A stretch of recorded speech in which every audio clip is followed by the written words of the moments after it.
Imagine a three-car split screen. On the left, you have a massive, thundering 2026 Chevy Tahoe, its hood sitting at chest height, idling with the unmistakable rumble of a traditional American V8. In the middle, a sleek, avant-garde Renault Volante or Peugeot 5008, a masterpiece of geometric creases, razor-thin LED headlights, and coupe-like aerodynamics designed to slip through narrow Parisian alleys. On the right, the brand-new BYD Datang, a rolling block of high-voltage tech riding on a 1,000-volt architecture with a battery pack thick enough to power a small village. If you walk into a showroom today, the marketing departments want you to focus entirely on the surface. They want you to judge these vehicles by the depth of their paint, the size of their touchscreens, or the premium branding on their audio systems. But we don't look at the leather, we look at the metal. The truth no one talks about is that an SUV is a physical manifestation of its country of origin. The engineering choices made under the hood aren't random. They are governed by local geography, tax laws, and geopolitical ambitions. When you buy an SUV from America, France, or China, you aren't just choosing a style. You are buying into three fundamentally clashing philosophies of what a machine should be. Join us today as we explore the key differences and huge mistakes most buyers make and regret later. The American philosophy, the heavy brute. The American SUVs are born from a simple reality: space, scale, and utility. In the United States, roads are wide, parking spaces are massive, and fuel, historically speaking, is relatively cheap compared to the rest of the world. Because of this, American legacy automakers like Ford and General Motors don't build SUVs from the ground up as passenger cars. They build them as trucks. When you look underneath a 2026 Chevy Tahoe or a Ford Expedition, you aren't looking at a unibody car platform. You are looking at a heavy-duty, traditional body-on-frame, steel ladder chassis shared directly with half-ton pickup trucks built for heavy construction sites. The American engineering philosophy dictates that structural mass equals survival. They value immense towing capacity, massive cargo volume, and pure displacement. The architecture assumes that the vehicle will be required to haul an 8,000-pound camper up a mountain pass in the dead of summer without breaking a sweat. It is an engineering mindset built on overkill. They don't optimize space. They simply build a bigger box. If a component needs to be stronger, they don't use exotic composites, they just make the steel thicker. It is the philosophy of the sledgehammer, heavy, unrefined, but structurally nearly impossible to break. The French philosophy, the radical sculptor. Now cross the Atlantic and look at the French. Brands like Peugeot, Renault, and Citroën operate in a completely different universe. In Europe, space is a premium luxury. Fuel is taxed to the heavens. Streets are narrow lanes built centuries before the internal combustion engine, and carbon emissions penalties can ruin a manufacturer overnight. Therefore, the French philosophy is defined by radical packaging and aerodynamic mastery. A French flagship SUV like the Renault Rafale or the new Volante hybrid doesn't use brute force because it can't. French engineers are master sculptors of limited space. They take a compact unibody platform and figure out how to pack a highly advanced plug-in hybrid powertrain, multiple electric motors, and a family-sized cabin into a footprint that is smaller than a standard American mid-size crossover. They view the SUV not as a truck, but as a high-tech fuselage. Everything is optimized for efficiency. The suspension systems are tuned not for rock crawling, but for the complex dynamics of high-speed European highways and tight roundabouts. To a French engineer, building a vehicle as heavy and aerodynamic as a brick, like a Tahoe, isn't just bad engineering. It's an insult to physics. They use intelligence, advanced aerodynamics, and multi-motor complexity to solve the SUV equation. The Chinese philosophy, the digital factory. Finally, we look at the new titan of the global automotive landscape, China. Over the last few years, brands like BYD, Great Wall Motor, with their tank brand, and Chery have completely rewritten the rules of manufacturing. They do not think like legacy automakers, and they certainly don't care about the traditional rules of mechanical lineage. The Chinese philosophy is built entirely on vertical integration and software hegemony. China treats the SUV as a digital consumer electronic. Because they control over 75% of the world's battery supply chain, they don't build a car and try to fit a battery inside it. They build a skateboard electric architecture and drop a luxury living room on top of it. Look at an executive vehicle like the 2026 BYD Datang. It offers full-size 7-seater airline luxury with zero-gravity seats, an active AI cockpit, and a massive 130 kilowatt-hour blade battery for a fraction of what a Western luxury brand would charge. Chinese engineers treat the internal combustion engine not as the heart of the car, but as an auxiliary generator, a secondary component meant to sustain their massive software and battery ecosystems. They move at a blinding pace, swapping platforms and tech stacks every 18 months like smartphone updates, betting that software dominance and raw battery scale will leave traditional mechanical engineering in the dust. The American mechanical trap, the cylinder crisis. If you think a massive American V8 is a symbol of simple, bulletproof engineering, you are living in the past. To satisfy strict emissions and fuel economy standards, without abandoning the large-size footprint that buyers love, American legacy automakers have turned their classic engines into hyper-complex mechanical nightmares. Take a look at the General Motors 5.3-liter and 6.2-liter V8 engines powering massive SUVs like the Chevy Tahoe and Cadillac Escalade. These engines feature dynamic fuel management. This system is capable of shutting down up to 7 cylinders at a time. When you are cruising down a highway or coasting down a hill, the engine might seamlessly drop down to running on just a couple of cylinders. On a corporate spreadsheet, it looks brilliant. In the service bay, it is a catastrophic disaster. The root cause of the infamous American lifter crisis comes down to the complex, switching lifters required to run this cylinder deactivation. The mechanical tolerances inside these DFM systems are incredibly narrow. The moment oil pressure fluctuates slightly or carbon varnish develops due to modern factory oil change intervals, the lifter locking pin fails to engage properly. The result is a collapsed lifter that stops opening the valve, stalls the cylinder, and frequently chews up the camshaft. A single component failure leaves the owner with a massive top-end engine rebuild bill before the vehicle even clears its factory warranty period. Worse yet, this mechanical vulnerability is paired with the co-developed Ford GM 10-speed automatic transmission. While it shifts smoothly when brand new, it suffers from a chronic internal design defect. The internal clutch drum bushings have a habit of physically sliding out of their housing over time. This blocks critical hydraulic fluid ports, leading to delayed acceleration, violent shifting, and eventual internal destruction. American iron is still heavy, but its internal components are increasingly fragile. The French mechanical trap, high stress, tiny displacement. Cross the Atlantic to France, and the mechanical trap shifts from cylinder deactivation to extreme downsizing and hybrid packing. To bypass European emission penalties, French engineers have virtually eradicated large displacement engines. Instead, they utilize hyper-hybrids, mating tiny 1.2-liter or 1.5-liter 3-cylinder turbo engines to highly complex multi-motor electric drivetrains. Consider the heart of the latest French crossover flagships from brands like Peugeot and Renault. To pull enough power out of a tiny 3-cylinder engine to move a heavy family SUV, French engineers crank the turbocharger boost pressure to the absolute limit. This puts immense thermal and mechanical stress on a very small engine block. Then, you have the infamous wet belt design, where the rubber timing belt is routed directly through the engine oil crankcase to reduce friction. Over time, the intense heat and raw fuel dilution cause the rubber belt to degrade, shedding tiny rubber fibers directly into the oil pan. These fibers are sucked up by the oil pickup tube, completely clogging the oil screen, starving the engine of oil, and causing total engine seizure or turbo blowout without warning. When you pair this high-stress engine layout with a dual-clutch transmission that crams an electric motor directly inside the gearbox casing, you create a complex pressure cooker. A single software handshake error between the gas engine, the electric motor, and the dual clutches can throw a fault code that locks up the transmission entirely, leaving you stranded on the roadside over an electronic dispute. The Chinese mechanical trap, the metallurgy unknown.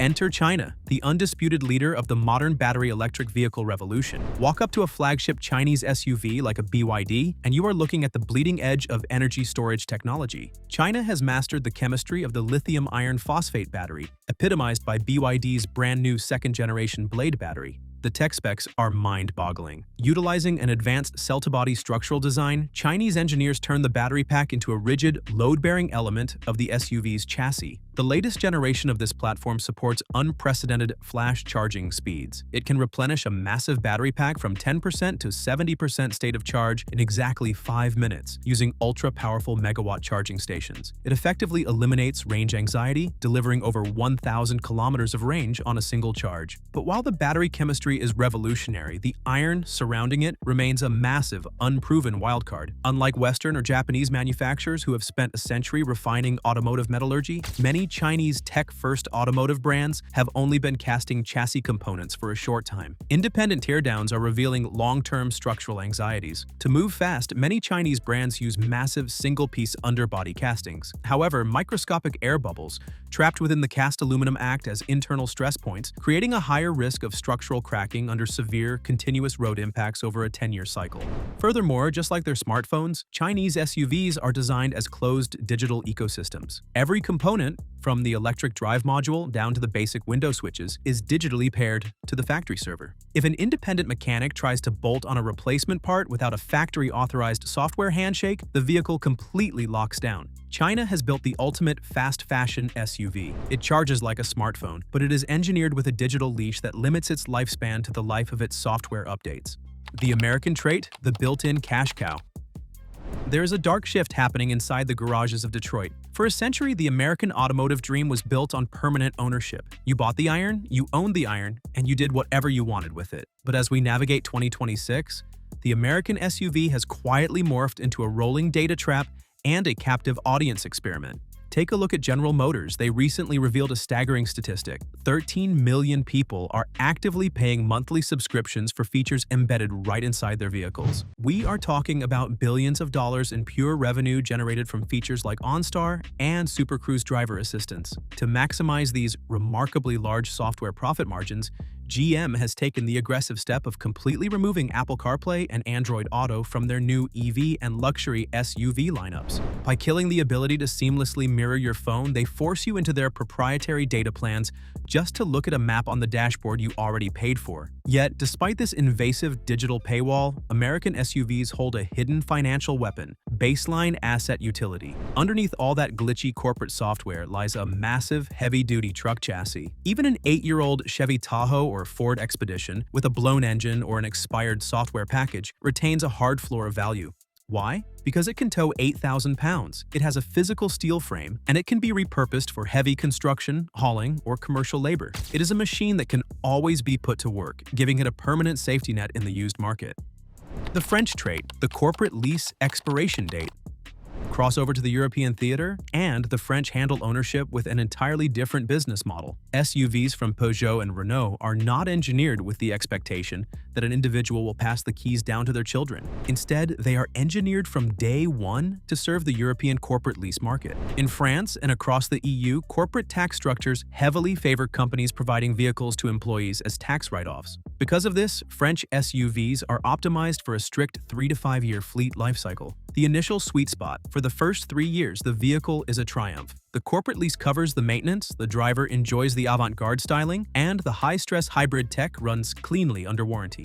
The maintenance wall. The moment that lease expires and the SUV enters the open, second-hand market, it hits a financial cliff. Because French engineering packs hyper-complex multi-motor hybrids into tight engine bays, the labor cost to repair a French SUV out of warranty is astronomically high. The second-hand market knows about the high-boost thermal stress and the infamous wet timing belts. As a result, the moment a French SUV leaves the corporate protective bubble, its resale value collapses. It is a vehicle built with an explicit expiration date, designed to be driven fresh, leased tight, and traded in before the clock runs out. The Chinese trait, the smartphone obsolescence loop. If French SUVs are built for corporate cycles, Chinese SUVs are built like consumer electronics. And this brings us to the most volatile financial reality of 2026, the smartphone obsolescence loop. When you buy a tech-heavy Chinese SUV from brands like BYD or Chery, you are buying into an industry that iterates at a blistering pace. Chinese automakers update their battery platforms, sensors, and interior processing chips every 18 to 24 months. While this gives you incredible cutting-edge novelty on delivery day, it triggers an absolute bloodbath for long-term resale value. Year 1. Buy flagship Chinese SUV. Cutting-edge 1000 volts tech. Year 2. Factory releases new model, twice the speed, half the battery weight. Year 3, your SUV is now an obsolete device and resale value plummets. Think about what happens to a 3-year-old smartphone. It feels slow, the operating system stops receiving major updates, and the market moves on. The exact same thing is happening to older Chinese new energy SUVs. Worse still is the risk of software abandonment, because these vehicles are heavily dependent on continuous cloud server connections to run everything from their advanced driver assist suites down to the basic infotainment apps. They are tethered to a digital leash. If a Chinese manufacturer decides to pull back from a specific global market, downsize its network, or shift focus to an entirely new software ecosystem, your smart SUV can become a digital brick overnight. If the cloud servers go dark or the manufacturer locks down independent repairs through digital part pairing, the vehicle loses all secondary utility. Unlike an old American truck chassis that can always pull a trailer, an abandoned Chinese tech box has zero scrap value once its digital brain is disconnected. The mechanics matrix, stripping away the marketing. We have stripped down the cylinder deactivating brutes of Detroit, autopsied the high-stress, fluid-bathed timing belts of Paris, and exposed the fast-fashion electronic obsolescence of Shenzhen. Now it's time to step out of the service bay and make a definitive choice. If you are standing in your driveway trying to figure out where to place your hard-earned money, you have to look past the touchscreen animations. You have to evaluate these vehicles using what mechanics call the ultimate matrix of real-world utility, ownership structure, and mechanical lifespan. The heavy hauler, the case for American iron. If your daily life requires you to haul heavy loads, pull an 8,500-pound trailer, or transport a large family across vast distances without worrying about infrastructure, your choice should be American Iron. Despite the fragile lifter setups and the aggressive software paywalls we uncovered, the foundational steel frame rails of vehicles like the Tahoe or Expedition are practically indestructible. The mechanics advice here is simple. Bypass the standard factory maintenance timelines entirely. You need to change your oil every 5,000 miles instead of the recommended 10,000 to keep those narrow oil channels clear, and consider an aftermarket cylinder deactivation delete to keep your valve train locked in permanent V8 mode. You are buying structural iron that will always possess real-world utility long after the onboard computer becomes obsolete. The commuter sculptor, the case for French flair. On the other hand, if you live in a dense urban environment, face punishing fuel prices, and value handling precision, avant-garde design, and exceptional ride comfort, your best move is to lease a French cruiser. Do not buy a modern French hybrid crossover with the intention of keeping it forever. The sheer density of the engineering, the tiny 3-cylinder engines running maximum turbo boost alongside integrated electric gearboxes, makes them a long-term maintenance gamble. You should enjoy the premium cabin packaging, the stellar efficiency, and the cutting-edge style while the factory corporate lease shields you from repair bills. The moment that warranty expiration date approaches, you drop the keys back off at the dealership and walk away cleanly. The tech disruptor, the case for Chinese scale.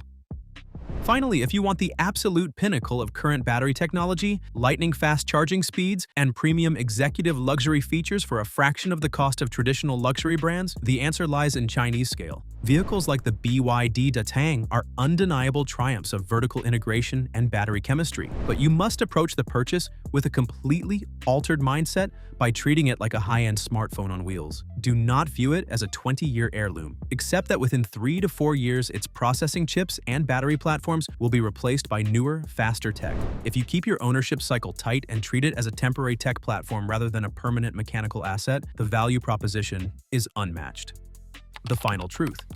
The global automotive landscape has fractured, and the era of the universal family SUV is officially dead. Instead, the industry is forcing you to choose what kind of consumer you want to be. You can choose the raw, heavy structural longevity of America, the high-efficiency short-term leasing sophistication of France, or the lightning-fast technological novelty of China. Stop letting the salesman sell you on the showroom wow factor. Look at your driveway, look at your lifestyle, and buy the engineering philosophy that matches your risk tolerance. Because at the end of the day, when the marketing campaigns end and the vehicle is sitting in a dark garage, the only thing that matters is whether the engineering under your feet matches the job you bought it to do. Now, I want to hear from you. Are you willing to trust a bleeding-edge, high-voltage Chinese battery skateboard over a traditional, heavy-duty American steel truck frame? Or would you prefer to slip through the city in a hyper-efficient French cruiser? Tell me your thoughts down in the comments. Let's fight it out below. Thanks for watching, stay savvy, and I'll see you in the next one.